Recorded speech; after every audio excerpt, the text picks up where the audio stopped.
stood so long.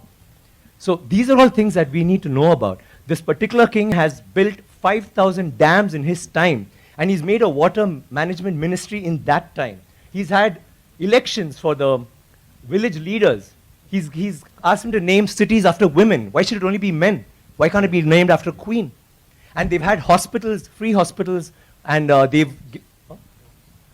and he actually brought loans. I mean, he used to give loans. He used to help people get dignity, not just throw money around. So this is something that's so illustrious. And this happened in the 9th century. I'm sorry I'm taking so much time. No, it happened in the 9th century when the rest of the world, you talk about superpowers today, the 9th century all this happened when we had the biggest maritime naval thing in the world.